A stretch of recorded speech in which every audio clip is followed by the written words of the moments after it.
Magandang tanghali mga kabay. So meron po akong repair dito. Ganun pa rin, kasamaan pa rin po ito sa ni-repair ko na 39244 liter D. Ayan, finishing sander pa rin mga kabay. Ito yung pang-apat.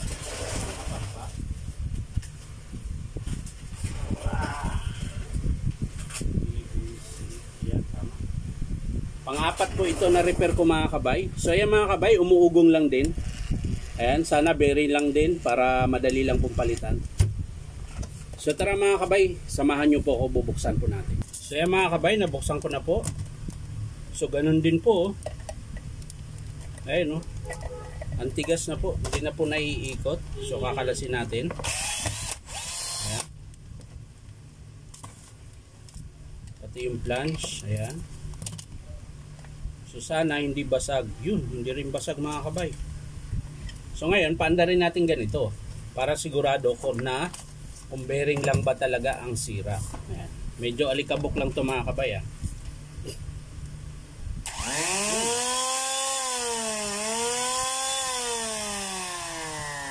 So gumana din po mga kabay. So yan. Madami din pong alikabok. So wala rin pong basag yung plating niya mga kabay. Ayan, buo pa po. So bearing po lang din po ang papalitan natin. So saglit na mga kabay, kunin lang po yung bearing. So yan mga kabay, nakalas ko na po yung bearing na sira. So ito po yung bago na ikakabit natin. Ayan. Pero bago yan mga kabay, syempre lilinisin ko ulit. Ayan. So may mga ganito pala mga kabay, halimbawa nasa bahay, nasa site kayo o kaya sa bahay gumagawa kayo. Tapos biglang nagkaganyan mga kabay.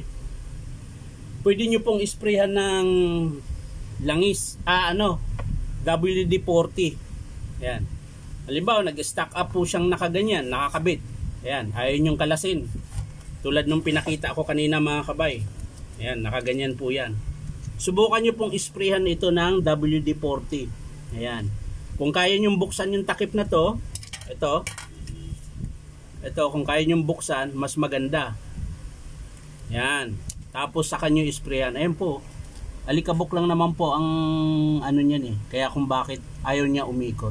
Dito kasi mga kabay, hindi ko na po, ayan oh, ang dami oh. Ayan, tinataktak ko lang. Ayan oh.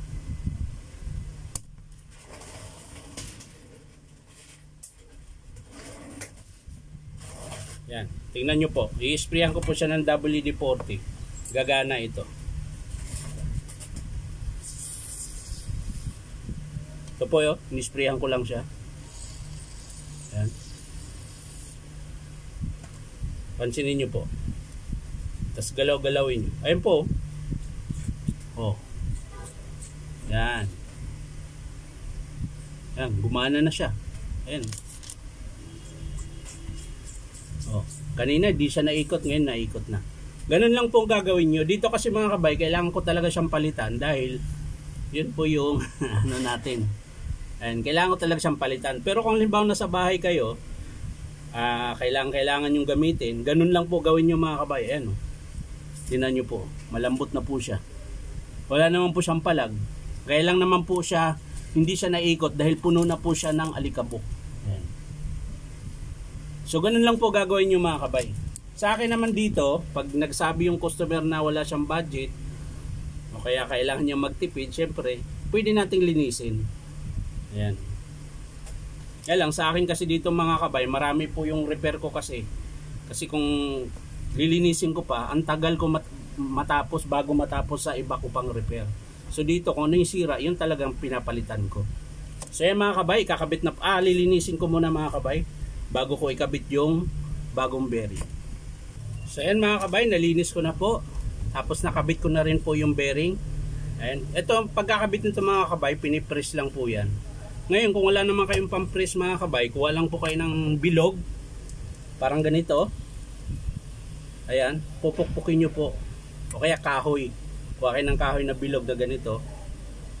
Ayan, yung tatama doon sa gilid ng bearing mga kabay ha. Kailangan yung kahoy na pagpukpok nyo tatama sa gilid, hindi sa gitna. Kasi masisira din po yung bearing. Dito po dapat sa gilid. Ayan. So ngayon mga kabay, kakabit na po natin yung rubber. Ayan, rubber boot.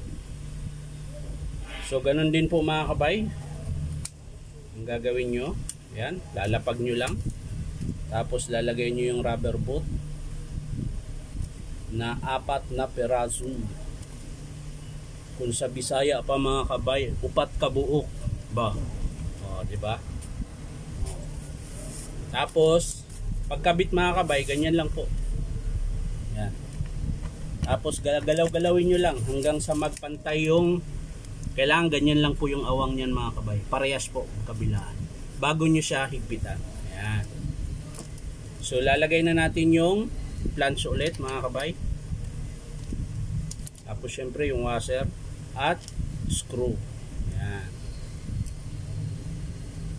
Bago natin siya higpitan mga kabay. Yan. So ngayon kailangan mo na ng pantukod para mahigpitan mo siya. Yan.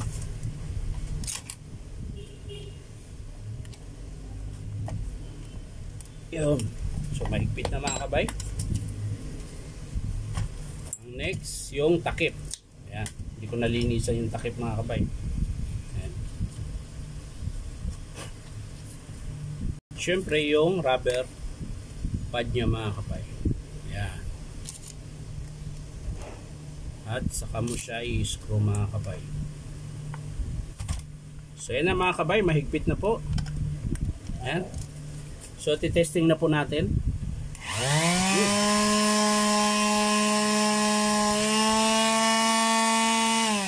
Suwabe na ulit mga kabay.